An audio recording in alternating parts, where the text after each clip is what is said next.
우리 출애굽기 6장 8절 말씀부터 보도록 하겠습니다.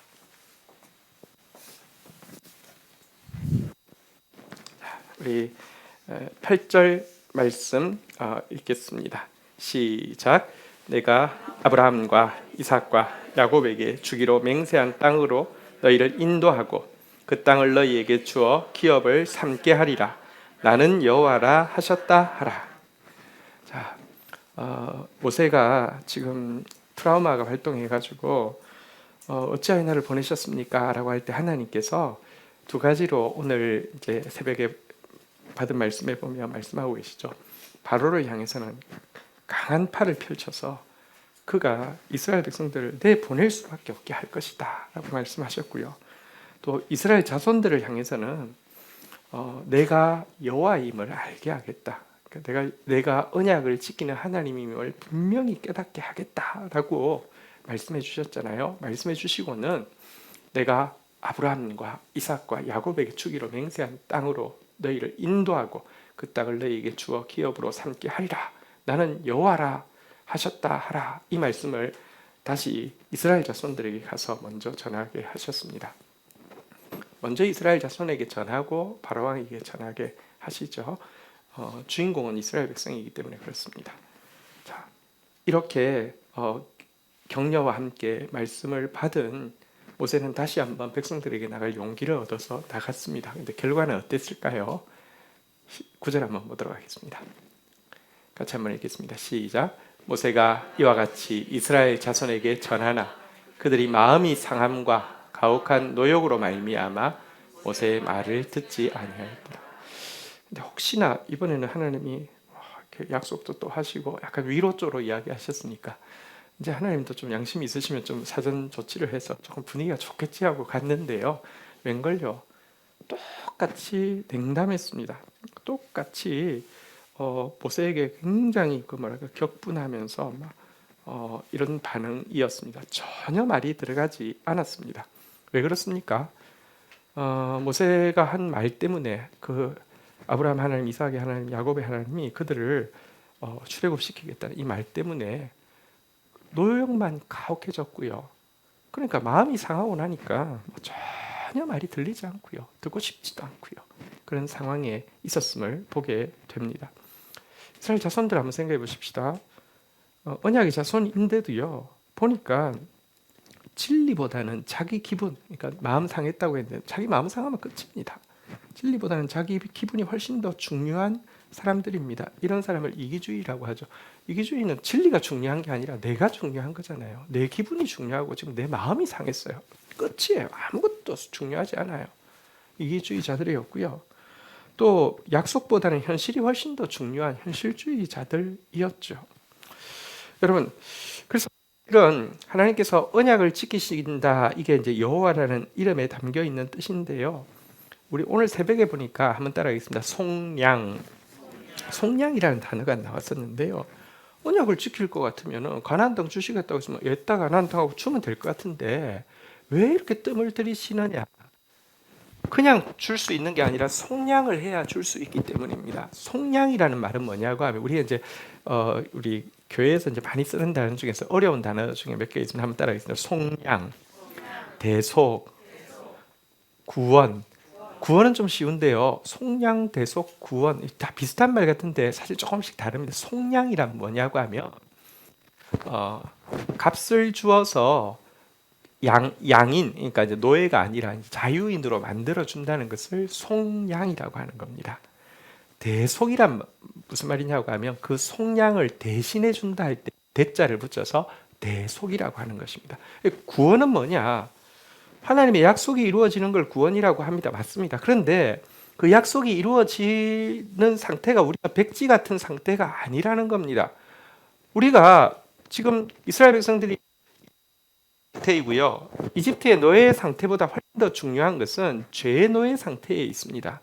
이런 사람들을 먼저 값을 지불하고 노예가 아니라 자유인이 되게 해야 하는데 그 값을 저들이 지불할 수 없으니까 누군가 대신 지불하게 하시려고 이렇게 계획하신 것이 예수 그리스도잖아요. 그죠?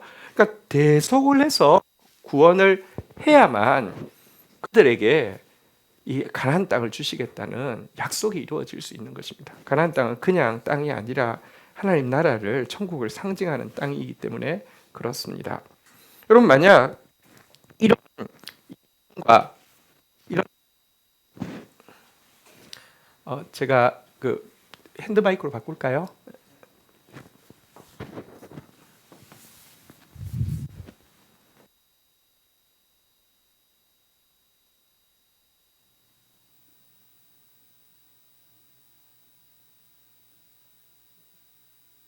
네. 이런 이기심과 세속주의를 그대로 가진 상태에서 약속은 이루어져야 되니까 하면서 가나안 땅을 주셨다고 하며, 여러분, 가나안 땅이 천국의 상징이 아니라 지옥의 상징이겠죠. 이기적인 사람들이, 현세적인 사람들이 축복까지 받았어요. 그럼 괴물이 되는 것입니다. 그러니까 하나님께서는요, 이 약속을 이룬다고 했는데 왜 시간이 걸리느냐? 속량 때문에 시간이 걸리는 것입니다. 생각해 보십시오. 하나님께 창조의 말씀을 이루는 것은 매우 쉬운 일입니다. 빛이 있으라면 빛이 있습니다. 근데요, 구원, 다시 말하면 대속해서, 그러니까 속량을 대신해서 그 상태를 이제 구원이라고 하죠. 구원하는 것은 아주 많은 시간이 걸립니다. 그냥 물건 있는 거 보기 싫으면 이사할 때 다 버리고 새 거 사는 것은 쉽지만 그거를 고쳐 쓰는 건 더 어려운데, 여러분, 사람은 그렇게 물건처럼 고칠 수 있는 것도 아니잖아요. 그래서 이 구원은, 대속은, 속량은 정말 면밀한 계획이 필요하고 오랜 시간이 필요한 것입니다. 그래도 주님이 포기하지 못하는 이유는 우리가 죄인이고 죄의 노예이긴 하지만 하나님 우리를 사랑하시기 때문에 우리에게 언약을 주셔서요. 언약이 뭐라고요? 한번 따라하겠습니다. 너희는 내 백성이 되고 나는 너희 하나님이 되리라. 이 약속을 포기할 수 없기 때문에 속량하시는 것입니다. 이 모습 보면 이스라엘 백성들은요, 속량이 아니면 희망이 없습니다. 지금 구해주겠다고 온 사람인데 이렇게 자기 마음 상했다고, 자기 조금 힘들어졌다고 이렇게 냉대하고 냉소하고 비협조적이고 이 원한을 가지고 대하는 모습을 보십시오. 자, 그런데 이런 반응을 보았음에도 불구하고요, 10절 하나님은 모세에게 다시 이렇게 요구하고 계십니다. 같이 10절 11절 읽도록 하겠습니다. 제가 10절 읽고요, 11절 같이 읽겠습니다. 여호와께서 모세에게 말씀하여 이르되, 11절 읽겠습니다. 시작. 들어가서 애굽 왕 바로에게 말하여 이스라엘 자손을 그 땅에서 내보내게 하라. 자, 보십시오. 단추가 두 개인데 하나는 이스라엘 자손이고 하나는 바로인데, 이스라엘 자손에게 먼저 보냈는데 너무 아무 말도 안 듣습니다. 그러면 다시 수습을 해서 이스라엘 자손의 문제부터 해결해야 될 것 같은데, 하나님이요, 그래, 너 할 거 했으니까 됐어. 너 이스라엘 자손에게 갔잖아. 내 말 전했잖아. 그들 반응은 중요한 게 아니야. 됐어. 이제 그 다음 단계로 가자. 바로에게 가자. 이렇게 이야기를 한 겁니다. 바로에게 가서 아브라함의 하나님, 이삭의 하나님, 야곱의 하나님께서 이스라엘 자손들을 그 땅에서 내보내게 하라고 하신다고 이렇게 전하라고 이야기를 한 겁니다. 그러니까 모세가요, 하나님 감정도 없으신가? 이게 지금 상황이 그럴 상황이 아닌데, 지금 백성들이 이렇게 비협조적이고 냉소적인데, 이 분위기가 싸한데 또 그냥 프로세스는 그대로 진행이 되는 것 아닙니까? 그러니까요, 12절 모세가 다시 한번 이렇게 반응하고 있습니다. 같이 한번 읽겠습니다. 시작. 모세가 여호와 앞에 아뢰어 이르되, 이스라엘 자손도 내 말을 듣지 아니하였거든 바로가 어찌 들으리까? 나는 입이 둔한 자네. 맞는 말 아닙니까? 여러분, 그 가와만사성인데 집안도 지금 안 돌아가는데 이게 될 일입니까? 그리고 이스라엘 백성들은 어쨌거나 아브라함, 이삭, 야곱의 하나님을 아는데도 말 안 듣는데, 아브라함의 하나님, 이삭의 하나님, 야곱의 하나님, 여호와 이름도 모르는 모세가 들을 리가 있습니까? 근데 왜 이 난처한 일을 나한테 부탁하십니까? 내 말도 안 듣는데, 내 말을 이스라엘 자손도 안 듣는데 바로가 어떻게 듣겠습니까? 라고 항변을 하면서 18절이 나오죠. 한번 따라하겠습니다. 나는 입이 둔한 자니이다. 벌써 성경에 세 번째 나옵니다. 부를 때 나는 입이 둔한 자니입니다. 안 됩니다 했습니다. 우리 오늘 6장 1절, 우리 오늘 본문에도 나왔었잖아요. 오늘 본문에도 나왔었잖아요. 입이 둔한 자니이다라고 말씀을 했잖아요, 그죠? 여러분, 계속 입이 두난잔이다라고 시간만 있으면 나옵니다. 트라우마죠. 과거 40년 전에 쓰라린 트라우마가 남아 있었기 때문에 내가 말 잘한다고 생각해가지고 본래 말 잘한다고 생각해가지고 이스라엘 자손들에게 를 위해서 이집트 군인을 죽이고 그 다음 날 직접 가서 이스라엘 자손 분쟁할 때 끼어들어서 멋지게 말했는데 아무 소용 없었습니다. 그것 때문에 끝났습니다. 그들의 반응, 자기 말 듣지 않은 거, 그 반응 때문에 일이 제대로 풀리지 않은 거, 그 결과 때문에 트라우마가 되어서 나는 입이 둔한 자입니다. 보낼 만한 사람 보내소서 했는데 그래도 하나님이 격려하셔서 표적을 보여주셔서 여기까지 왔는데 한 번 했는데 안 되니까 또 이야기했다가 또 하나님 또 나가라고 하니까 두 번째 바로에 나가라고 하니까 또 안 되니까 나는 입이 둔한 자이다 이렇게 계속 고백을 하고 있습니다. 여기서 우리는요 아까 이스라엘 백성들이 속량이 필요한 죄인이라고 했는데 모세 역시요 정말 속량이 필요한 이 모습은요 분명히 하나님의 자유로운 하나님의 자녀의 모습이라기보다는 과거에 매여 있는 종된 모습이잖아요. 역시 속량이 필요한 존재라는 사실을 보게 되고요. 이 속량에는요 정말 많은 시간이 필요하고 많은 싸움이 필요하고 시간이 필요하다는 것도 분명히 보게 됩니다. 자, 이렇게 말하자면 이제 또 트라우마가 발동해서 한 번만 더 따라하겠습니다. 나는 입이 둔한 자니다. 여러분들 하나님 앞에서 18번으로 문제만 터지면 고백하고 있는 내용은 무엇입니까? 18번이 있잖아요. 모세의 18번 나는 입이 둔한 자니다. 여러분 나는 본래 말을 잘 못하는 자니다라고 이야기했는데 역시 하나님 말씀하셔도 역시 못합니다 이렇게 이야기했는데 본래 역시 옛날에는 본래 말 잘한다고 생각했다니까요. 내가 했더니 역시 됐어 이렇게 생각했다니까요. 근데 알고 보니까 정말 이 겉은 바꿀 수 있지만 속을 바꿀 수 없어요. 조금 거 할 수 있지만 중요한 거 할 수 없어요. 근데 이게 자기 18번이 지금 됐는데요. 여러분에게도 그런 부분이 있을 거예요. 쉽지 않습니다. 근데 이야기하면 이번에 하나님이 뭐라고 이야기하실까요? 앞에 이야기했을 때는 표적을 보여주시기도 하고요. 또 입이 둔한 자니다 두 번째 이야기했을 때는 내가 바로에게 편파를 보여줄 거야. 이스라엘 자손들에게 내가 여호와임을 알게 해줄 거야 이렇게 이야기했습니다. 나는 입이 둔한 자니다 이렇게 세 번째 이야기하니까 주님이 뭐라고 하셨을까요? 이번에는 어떻게 이 응석을 받아주셨을까요? 13번을 같이 한번 읽도록 하겠습니다. 시작. 여호와께서 모세와 아론에게 말씀하사 그들로 이스라엘 자손과 애굽 왕 바로에게 명령을 전하고 이스라엘 자손을 애굽 땅에서 인도하여 내게 하시니라. 여기 보니까 반응이 하나도 없습니다. 그래 뭐 이렇게 입이 둔한 자인데 그래 너 이스라엘 자손에 가서 내 명령 전해 바로에 가서 내 명령 전해 그대로 전해 이렇게 이야기하십니다.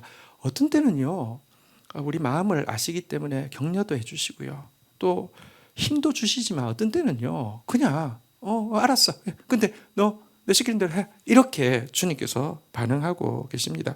하나님은 우리를 항상 엉석바지로 받지 않고요 지금 너 해야 될 일은 말씀 대언하는 일이니까 그대로 해 하면서 그냥 밀어붙이고 있는 장면을 보게 됩니다. 왜냐고 하면 모세한테 지금 필요한 치유가 무엇입니까?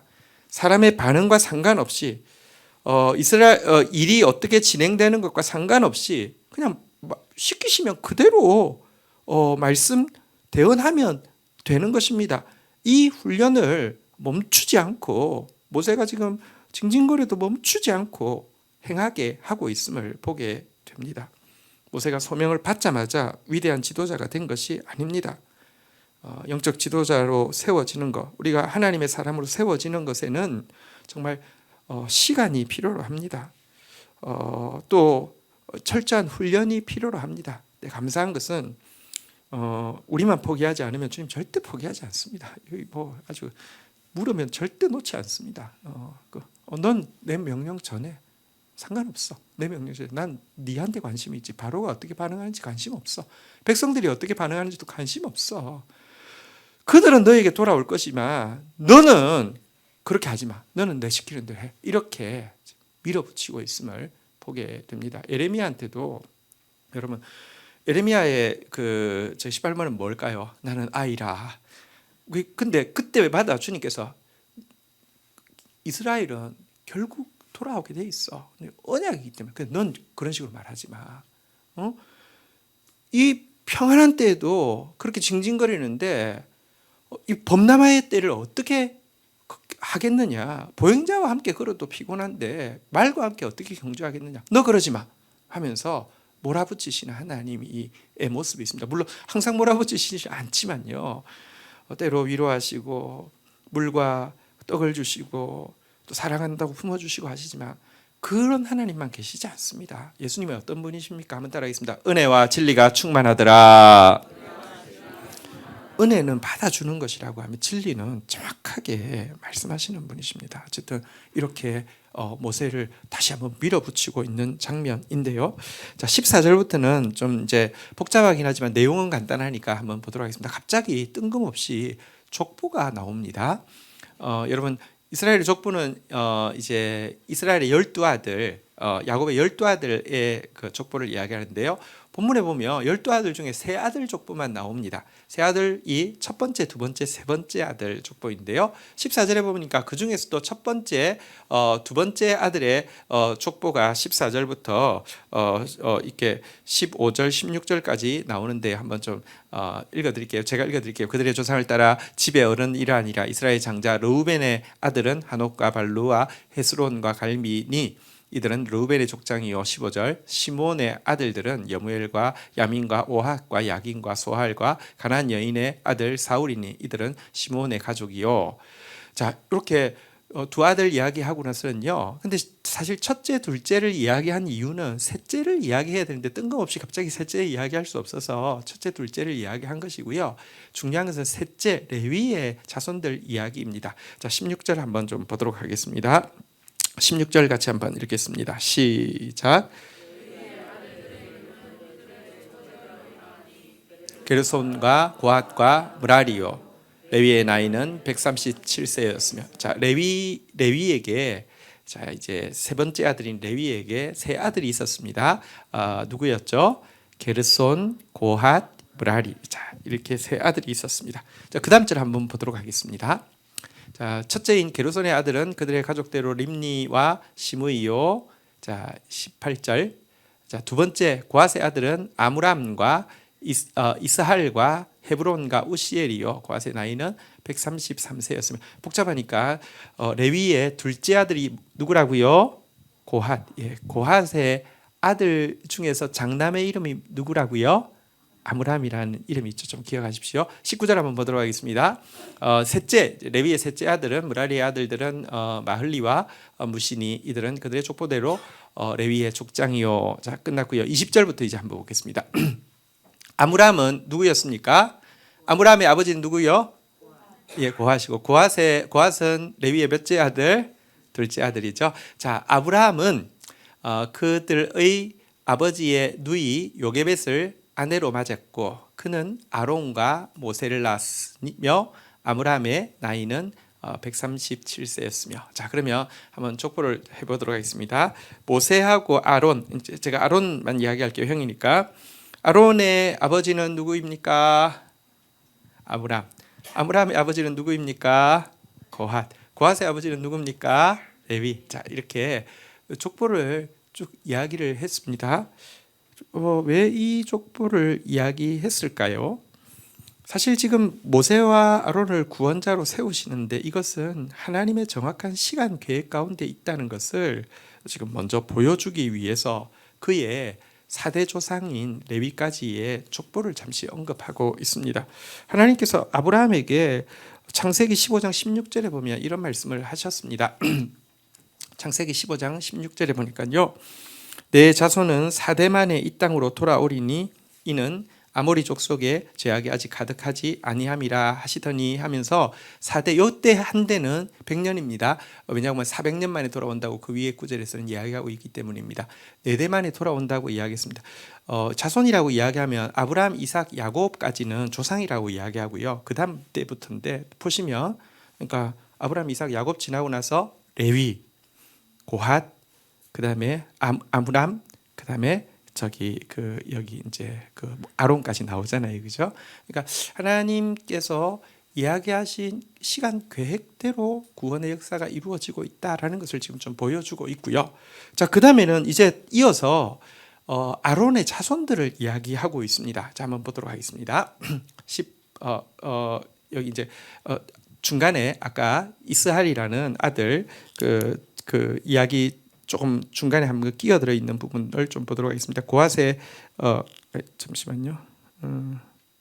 지금 21절. 예. 이스할의 아들들은 고라와 네벡과 시그리오. 자, 우시엘의 아들들은 미사엘과 엘사반과 시드리오. 자, 이제 사촌들 이야기였죠. 자, 이제 그다음에 사촌 말고 이제 본론인 아론 한번 보도록 하겠습니다. 아론은 아미나답의 딸 나손의 누이 엘리세바를 아내로 맞이하였고 그는 나답과 아비후와 알레아살과 이다마를 낳았으니. 자, 아론에게 네 아들이 있었습니다. 이름이 무엇입니까? 나답, 아비후, 엘르아살, 이다말. 자, 그다음 내용 한번 보도록 하겠습니다. 고라의 아들들은 아실과 엘가나와 아비아삽과 아삽이니 이들은 고라 사람의 족장이요. 25절 보도록 하겠습니다. 다시 아론 이야기 나옵니다. 아론의 아들 엘리아살은 부디엘의 딸 중에서 아내를 맞이하였고 그는 비나스를 낳았으니 이는 레위 사람의 조상을 따라 가족들의 어른이라 라고 이야기하고 있습니다. 자, 여기서 한번 좀 보도록 하겠습니다.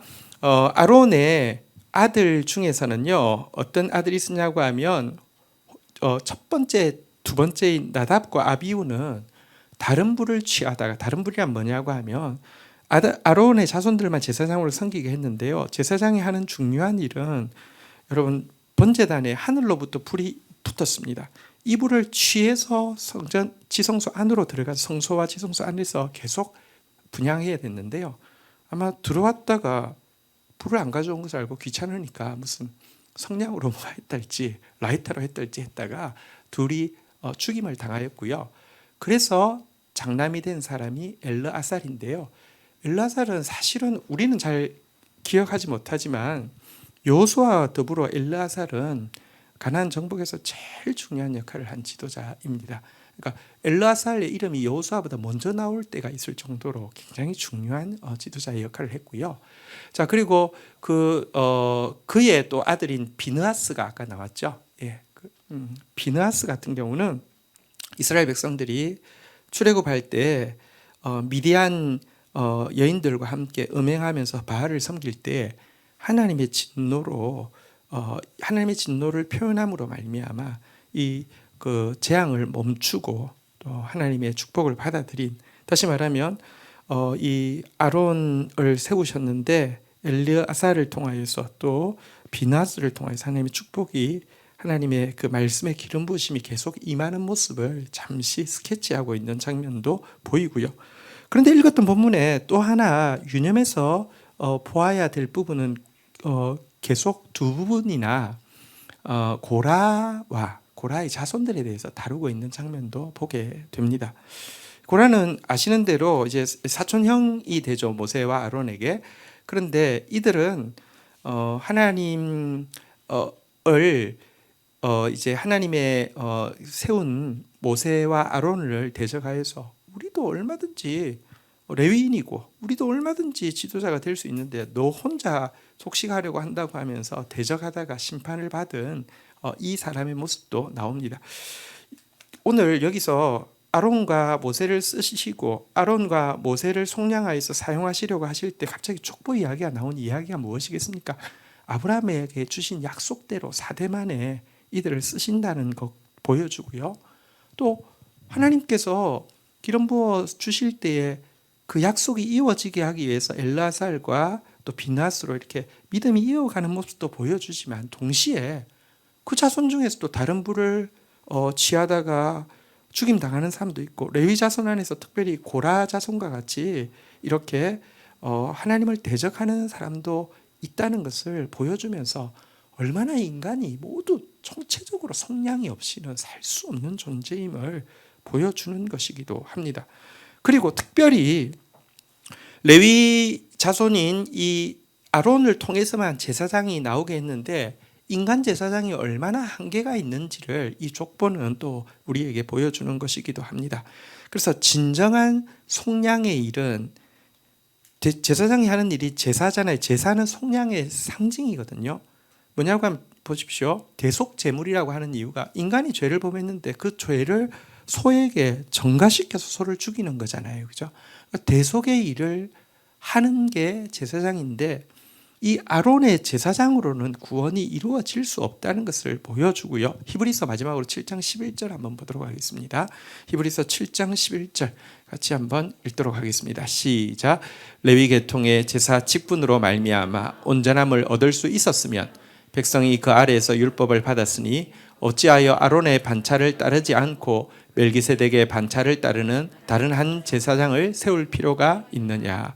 만약에 레위의 자손을 통해서 온 제사장들을 통해서만 속량이 온전히 이루어질 수 있다고 하면 예수님은 레위 지파가 아니잖아요. 다윗의 자손으로 오셨잖아요. 그러면 율법대로 하면 제사장이 될 수 없는데 이렇게 되는 거잖아요. 그죠? 근데 처음부터 아브라함 시대 때부터 멜기세덱이라고 하는 레위인과 아무 상관없는 사람이 뭐랄까요? 하나님의 제사장 역할을 아브라함이 하는 것처럼 다른 제사장, 다시 말하면 예수 그리스도를 세우실 것에 대한 예표가 되는 것입니다. 어쨌든 이 족보는 우리의 또 인생을 보여주는 것이기도 합니다. 다른 누가 아니라 우리가 속량이 필요합니다. 왜 시간이 필요하냐고 이야기할 수 있습니다. 하나님 그냥 언약 이루어 주시면 안 돼요. 하나님이 답답한 건 우리가 답답한 게 아니라 하나님이 답답합니다. 얼마든지 빨리 이룰 수 있는데 너 때문에 못 이루는 거야. 근데 너 때문에 못 이룬다는 게 탓하는 게 아니라 우리 사랑하기 때문에 못 이루는 겁니다. 다시 이야기합니다. 공장에서 아이폰 찍어내는데 얼마 걸릴까요? 얼마 안 걸립니다. 근데 내가 애지중지하는 아이폰이 거의 다 망가지게 됐는데 오염이 막 심하게 되었습니다. 근데 이걸 절대로 버릴 수가 없어서 고쳐달라고 하면 얼마나 걸릴까요? 여러분, 찍어내는 게 빠를까요? 고치는 게 빠를까요? 찍어내는 게 훨씬 빨라요. 찍어내는 게 멀쩡할까요? 최선을 다해서 고친 게 멀쩡할까요? 찍어내는 게 멀쩡해요. 근데 우리 하나님은요, 고치시는데 찍어낸 것보다 더 완전하게 고쳐주시는 걸 속량이라고 합니다. 근데 이 속량을 포기하지 않겠다는 것입니다. 사실은 모세부터 속량하시고 바로 이전에 이스라엘 자손부터 속량하시고 나부터 속량하시겠다는 것입니다. 그리고 이 속량에 들어가기 위해서 제일 주님이 요구하시는 게 모세에게 뭘 요구하십니까? 내 말하는 대로 자네. 우리에게 뭘 요구하십니까? 내 말하는 대로 순종해. 다 몰라도 됩니다. 한 걸음 말씀하시는 대로 순종하고 나아가면 속량은 이루어집니다. 언약은 이루어집니다. 여호와임을 알게 하실 것입니다.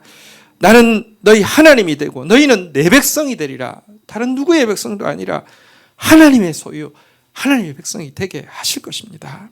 사실은 저도 계속 이 모세에게 주시는 말씀이 하나하나가 저에게 주시는 말씀이고, 모세가 나는 입이 둔한 자니이다 할 때마다 미투 이렇게 하게 됩니다. 정말 사돈난말하시네. 그래도 모세는 뭐라도 나랑 비교하면 뭐라도 있는 것 같은데 나는 정말 아닌 것 같아요. 주님, 이 마음이 절로 듭니다. 근데 집요하게 찾아오셔서 어떤 때는 어르시고요, 어떤 때는요 받아주시고요, 어떤 때는 막 이렇게 막 밀어붙이시고 하면서 저에게 말씀하고 계시는 하나님을 느낍니다.